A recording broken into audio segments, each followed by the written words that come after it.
प्यारी साध संगत जी, राधा स्वामी जी। संगत जी, हैदराबाद में हजूर जी ने संगत से सवाल जवाब का सिलसिला रखा। लगभग 1 घंटा 20 मिनट तक सवाल जवाब हुए। इसके अलावा हजूर जी ने लगभग 20-25 मिनट कार दर्शन दिए और आधा घंटा सत्संग भी हुआ। सवाल जवाब के दौरान हजूर जी ने आज संगत को कह दिया कि मैं किसी का पिता नहीं हूँ, मुझे पिता मत बुलाओ। संगत जी, पूरी बात आपको इसी वीडियो में हम आपको बताएंगे। आज हजूर जी ने संगत को हंसाया भी बहुत और एक ऐलान करते हुए हमें हमारी असलियत भी बताई कि हम गुरु से कितना प्रेम करते हैं, कितना विश्वास करते हैं। सब कुछ आपको इस वीडियो में पता लग जाएगा। आज के कार्यक्रम की शुरुआत पाठी जी के सत्संग से हुई, जो लगभग आधे घंटे तक चला। इसके बाद सवाल जवाब शुरू हुए। सबसे पहले जो शब्द गाया गया था वो है, सतगुरु है रंगरेज, चुनर मेरी रंग डाली। आइए अब ज़्यादा देर ना करते हुए आज हैदराबाद के सवाल जवाब सुनाते हैं। बस संगत जी, एक विनती ये है कि आप इस चैनल पर नए हैं तो चैनल को सब्सक्राइब जरूर कर लें जी। सवाल जवाब में एक लड़के ने हजूर जी से सवाल किया, हजूर जी, श्री कृष्ण ने गीता में 98वें अध्याय में कहा था कि भक्ति ऐसी करनी चाहिए, उनकी शरण में आ जाना चाहिए। इसका यही सही मतलब क्या है? हजूर जी ने उत्तर दिया, बेटा, ज्ञान हमें एक हद तक ही ले जा सकता है। समझ केवल पढ़ने से नहीं आती। असली रचना की पहचान तब होती है जब हम सतगुरु के बताए हुए अंदरूनी मार्ग पर चलना शुरू करते हैं। चाहे कोई हमारे साथ हो या ना हो, सतगुरु तो हर हाल में हमारे साथ ही होते हैं। इसलिए हमें अपना लक्ष्य मजबूत रखना है। ताकत मालिक खुद देता है। मालिक की ओर बढ़ने के लिए शक्ति इस शरीर से की नहीं, उस परमात्मा की देन है। वही शक्ति शब्द में बसी है। जब हम शब्द से अपनी लीव जोड़ेंगे तब ये अहंकार का पर्दा हट जाएगा। फिर वही भाई बोलने लगा, हजूर जी, राम जी जब शबरी के झूठे बेर खाने आए थे तो शबरी ने तो वर्षों इंतजार किया। लोग तो कहते थे कि राम जी कहाँ आएंगे, पर शबरी का विश्वास अटूट था। क्या संत मत में चलने वाले लोग भी ऐसी पागलपन जैसी बातें करते हैं? हजूर जी ने बड़े ही प्रेम से समझाया, वो पागलपन नहीं बल्कि गहरे प्रेम और विश्वास की मिसाल है। शबरी ने अपने गुरु पर भरोसा रखा, वही भरोसा राम जी को खींच कर लाया। संत मत में भी यही बात है कि इस मार्ग पर प्रेम और विश्वास से चलना है। जब भरोसा होगा मालिक जरूर कृपा करेगा। हजूर जी ने आगे कहा, देखो, सिर्फ ज्ञान सुनकर या किताब पढ़कर विश्वास पक्का नहीं होता। जैसे अगर मैं मिठाई तुम्हारे सामने रख दूं और तुम्हें खाने को दिए बिना ही पूछ लूँ कि कैसी है मिठाई, तो तुम आदत से तो सिर हिला दोगे, लेकिन मन में शंका रहेगी वाकई में मीठी है या नहीं। जब तक तुम उसे खाओगे नहीं तब तक यकीन नहीं होगा। इसी तरह जब तक हम अनुभव नहीं करते तब तक ज्ञान अधूरा रहता है। फिर हजूर जी ने आगे समझाया, स्कूल में भी ऐसा ही होता है। पहले किताबों से विज्ञान सीख पढ़ते हैं, फिर प्रयोग करते हैं। प्रयोग करने के बाद की बात दिल तक उतरती है। संत मंत का मार्ग भी ऐसा ही है। सत्संग से ज्ञान मिलता है, लेकिन जब हम भजन सिमरन में उतरते हैं और अनुभव करते हैं तब पूरा विश्वास बैठता है कि ये रास्ता सच्चा है। फिर आगे एक बहन जी ने हाथ जोड़कर हजूर जी से सवाल किया, कहा, आपकी दया से हम 40 लोग यहाँ संगत में आए हैं। फिर वो भावुक होकर हजूर जी से कहने लगी, हजूर जी, मैं बहुत पापी हूँ। और फिर वो बहन अपने घर का हाल सुनाने लगी। कहने लगी, मेरा घर तो ठीक है, पति एडवोकेट है, मालिक की कृपा से सब कुछ है। बस दुख इसी बात का है कि मेरा पति सत्संग में नहीं आते। हजूर जी ने बहुत ही धैर्य से समझाया, बेटे, ये रास्ता किसी को जबरदस्ती खींच कर नहीं दिखाया जा सकता। जब उसके भीतर से प्रेरणा जगेगी तब वो अपने आप खींचा चला आएगा। जैसे भूख लगने पर इंसान खुद ही रोटी की ओर बढ़ता है, वैसे ही जब माली की तलाश में भीतर उठेगी तो वह स्वयं ही यहाँ आएगा। आपका काम है केवल इतना है कि घर का माहौल प्यार और शांति से भरपूर बनाएं। अच्छी करनी से माहौल बनेगा, सिर्फ बातों से नहीं। संत मत की बुनियाद प्रेम और इंसानियत पर टिकी है। असल मकसद यह है कि हमें मालिक ने इंसान बनाकर क्यों भेजा है, हम वही निभाएं। एक अच्छी पत्नी बनने की कोशिश करें, वही सबसे बड़ी सेवा होगी। फिर यही बहन आंसू भरकर कहने लगी, हजूर जी, हमने बहू को बहुत ही प्यार से घर में लाए थे, लेकिन उसने तलाक ले लिया, ऐसा क्यों हो जाता है। हजूर जी ने बहुत ही प्यार से उत्तर दिया, हम सिर्फ अपने आप को संभाल सकते हैं, दूसरों को नहीं। किसी को कंट्रोल करना हमारे हाथ में नहीं है। हमें दूसरों की परख नहीं करनी चाहिए। जो भी घटता है मालिक हमारे भले के लिए ही करता है। इसलिए आप अपनी तरफ से अच्छी सास बनने की कोशिश कीजिए और हाँ, किसी के बारे में जजमेंट मत बनाइए। फिर आगे एक भाई ने हजूर जी से सवाल किया कि हजूर जी, मैं नागपुर से आया हूँ, मैंने हजूर जी से नाम दान लिया है। अब जब मैं ध्यान करता हूँ तो उनकी छवि सामने आती है, आपकी या बाबा जी की नहीं आती। मुझे किस रूप की कल्पना करनी चाहिए, बाबा जी की या आपकी या हजूर जी की।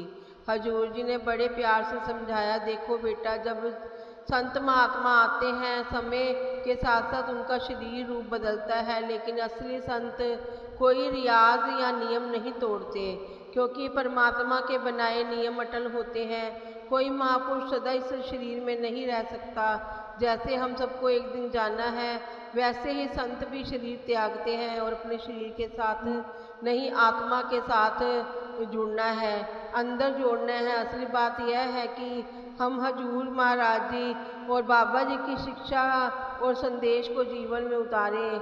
हमें सोचना यह है कि महाराज ने हमें क्या समझाया था, बाबा जी ने हमें किस ओर मोड़ा था। उनका मूल संदेश एक ही है, नाम और भजन सिमरन। गुरुओं का यही हुक्म है। नानक साहब भी कहते हैं कि एको नाम हुक्म है, सतगुरु दिए बुझाए दियो। फिर आगे एक भाई ने बड़ी ही विनम्रता से हजूर जी से सवाल किया, हजूर जी, मेरा तो कोई सवाल ही नहीं है, सतगुरु तो रास्ता दिखाने वाले होते हैं। हजूर महाराज जी भी यही फरमाते थे कि हम तो उस मालिक के हाथ की मोहरे हैं। फिर भी वो भाई कुछ उलझन में बोला, हजूर जी, हम तो काल के दायरे में बंधे हुए हैं, मैं बहुत दबाव महसूस करता हूँ, समझ ही नहीं आता कि मुझे क्या करना चाहिए और क्या नहीं। उनकी बातें इतनी घुमावदार थी कि खुद ही कन्फ्यूज़न पैदा कर रही थी। हजूर जी मुस्कुराए और कहने लगे, बेटा, तुम्हारा प्रश्न साफ नहीं हुआ, लेकिन एक बात याद रखना, इस जीवन में सबसे ज़रूरी है कि तुम अभी जवान हो, पहले अपने पैरों पर खड़े हो। साथ ही संत मत की खोज को मत छुओ। हमेशा ये सवाल अपने भीतर जिंदा रखो कि हमने जन्म क्यों लिया है, हम इस धरती पर आए ही क्यों हैं। जब अनुभव मिलेगा उसी के साथ तुम्हें उत्तर भी मिल जाएगा। ठीक है, हम सब काल के घेरे में हैं, लेकिन शक्ति तो वही मालिक देता है। उसी की ताकत से हम असलियत की पहचान करते हैं। फिर समझाते हुए हजूर जी ने कमल के फूल का उदाहरण दिया। कमल गंदे पानी में उगता है, उसकी जड़ें कीचड़ में होती हैं, फिर भी अपनी खुशबू पूरे वातावरण में फैलाता है। इसी तरह हमें अपनी जिम्मेदारियों को निभाते हुए अपने दिल को प्रभु से जोड़े रखना है। फिर आगे एक और भाई ने प्रश्न किया, हजूर जी, जीवन में क्या करना चाहिए, शादी करनी चाहिए या नहीं। हजूर जी मुस्कुराए और कहने लगे, अपनी पत्नी की सुनो। यह सुनकर उस युवक ने कहा, हजूर जी, वो तो होने वाली है, अभी पत्नी बनी नहीं है। यह सुनकर संगत बहुत हंसी थी। फिर हजूर जी ने मुस्कुराते हुए कहा, जब उसकी सुनोगे तब अपने आप जिंदगी की समझ आ जाएगी। ये सुनकर संगत ठाके मारकर गूंज उठी। फिर हजूर जी ने गंभीर होकर कहा, शादी जिंदगी में एक प्लेटफार्म तैयार करती है। शादी जरूर करनी चाहिए, मेरी तरफ से तुम्हें शुभकामनाएं। जैसे ही उन्होंने कहा बेस्ट ऑफ लक, संगत जी फिर से खिलखिलाकर हंस पड़ी। हजूर जी आगे कहने लगे, देखना जब वो तुम्हें आवाज़ मारेगी तो तुम चुपके से भजन सिमरन में बैठ जाया करोगे ताकि वह पुकारे ही नहीं। फिर आगे किसी भाई ने सवाल किया, हजूर जी बाहर की सेवा करना क्यों ज़रूरी है? हजूर जी ने मुस्कुराकर कहा, बेटा हमारी रोज़मर्रा की ज़िंदगी अलग अलग कामों में उलझी रहती है। हम रिश्ते निभाते हैं, कारोबार करते हैं, परिवार में व्यस्त रहते हैं और इसी भागदौड़ में अक्सर उस मालिक को याद करना भूल जाते हैं। सेवा का मतलब है उस प्रभु को याद करने का अवसर मिलना। जब हम संगत से मिलकर सेवा करते हैं तो हमें बार बार उस परमात्मा की याद आती है। असल में तो हमें अपने अंदर में और मेरा वाली दीवार गिरानी है। सेवा हमें एक दूसरे से जोड़ती है और नर्मता का भाव हमारे भीतर लाती है। याद रखना, मालिक ने हमें सिर्फ यह जन्म दिया है, लेकिन हमने उसके ऊपर अपने अपने अहंकार और स्वार्थ की परतें चढ़ा दी हैं। हजूर जी ने आगे समझाया कि असली सेवा तो नाम, भजन और सिमरन है। बाहर की सेवा उसका सहारा भर है, एक माहौल बनाती है, बस हमें प्रेरणा देती है। फिर वही भाई फिर से पूछ बैठा, हजूर जी क्या सेवा को गिनती में लाना चाहिए? हजूर जी ने तुरंत कहा, बेटा जो सेवा गिनती में आ गई वो सेवा नहीं रहती। सेवा का अर्थ ही है निस्वार्थ भाव। चाहे वो घर का काम हो, पढ़ाई का हो, दफ्तर का हो या कारोबार का काम, अगर उसमें आपकी कोई उपेक्षा नहीं है तो वह भी सेवा है। जरूर नहीं कि केवल किसी धार्मिक स्थान पर जाकर ही सेवा हो। असली बात यह है कि इंसान अपना जीवन किस दृष्टिकोण से जीता है। फिर आगे एक भाई ने हजूर जी से पूछा, सवाल किया कि हजूर जी नाम तो मुझे मिला हुआ है, लेकिन मन में एक शंका रह गई है। जब उस समय बाबा जी मेरे सामने से गुजरे थे तो मैं उनके अच्छे से दर्शन नहीं कर पाया था। नामदान के समय से क्यों हुआ? हजूर जी ने समझाया, बेटा नामदान का असली रिश्ता तो आत्मा और प्रभु के बीच का है। नामदान के वक्त संत महात्मा हमें केवल युक्ति सिखाते हैं ताकि हम उस अंदरूनी मार्ग को पहचान सके। असली जुड़ाव तो आत्मा का है, उस मालिक से होता है। हजूर जी ने मुस्कुराकर उससे मजाक में पूछा, अच्छा शादी हो गई तेरी? तो वह सुनते ही संगत हंसने लगी। फिर आगे किसी ने हजूर जी से सवाल किया, हजूर जी ज़िंदगी में बैलेंस कैसे रखा जाए? हजूर जी ने कहा, हमारी बुनियाद प्रेम और प्यार पर टिकी है होनी चाहिए। जब हम किसी से रिश्ता निभाते हैं तो उसे बहुत ही निजी और व्यक्तिगत बना लेते हैं। उसी रिश्ते में मोह बढ़ जाता है और जब हमारी जिम्मेदारी पर खरा नहीं उतरता तब हमारे भीतर नकारात्मक आने लगती है। लेकिन अगर हम सोचें तो हम कितनों से बेहतर स्थिति में हैं। समस्या यह है कि हमने एक दायरा छोटा कर लिया है। हमें दायरा बड़ा करना चाहिए और मालिक का शुक्रिया अदा करना चाहिए, वरना हम खुद ही अपनी ज़िंदगी को मुश्किल बना लेते हैं। फिर आगे भाई ने हजूर जी से सवाल किया, हजूर जी मुझे अक्सर अकेले रहने का मन करता है, किसी से बात करने का दिल नहीं करता, क्या ये विरह है? हजूर जी ने उत्तर दिया, यह विरह नहीं, इसका विश्लेषण मत करो। देखो जैसे हम अपने बच्चों से प्यार करते हैं उसे हम लफ्ज़ों में नहीं नाप सकते, बस एक अंदाज़ा ही होता है, वैसे ही ये भावना भी है। अगर हम चाहे तो इसे विरह बना देते हैं, लेकिन असल में ये मालिक की तरफ ले जाने वाली ताकत है। हमें केवल इतना करना है कि उस समय का उपयोग भजन सिमरन में करें। अगर हम 1 महीने तक लगातार उसी समय पर सिमरन करें तो मन खुद ब खुद उसी वक्त सिमरन करने लगेगा। हजूर जी ने आगे कबीर साहब की वाणी से समझाया कि एक है चाहे जहाँ लगाए, चाहे गुरु की भक्ति करे, चाहे विश्व कमाए। फिर हजूर जी ने कहा, जिंदगी में कोई भी मकसद हासिल करना हो तो मेहनत लगती है, पर महारत के लिए हमें पहाड़ों में जाकर बैठने की ज़रूरत नहीं होती। असली साधना तो घर बैठकर ही अनुभव की जा सकती है।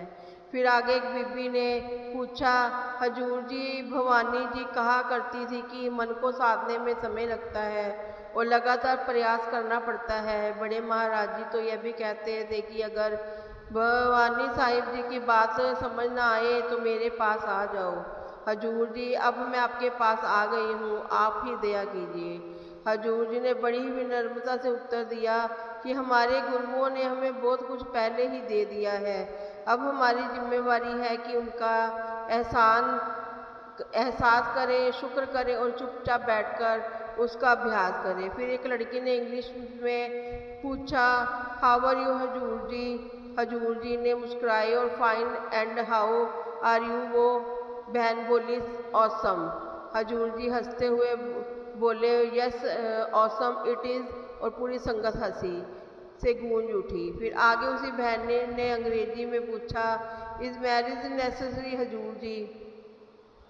हजूर जी ने जवाब दिया, देखो बेटा, इंसान को सहारे की ज़रूरत होती है, अकेले ज़िंदगी काटना आसान नहीं होता। सच तो यह है कि इस दुनिया में कुछ भी बिल्कुल ज़रूरी नहीं है, लेकिन अगर हमें कोई साथी मिल जाए जिसके साथ हम अपनी बातें बांट सकें तो ज़िंदगी आसान हो जाती है। असली मकसद तो अपने आप को मालिक से जोड़ना है, मगर जीवन साथी की सोच भी हमारे जैसी हो जाए तो ये हम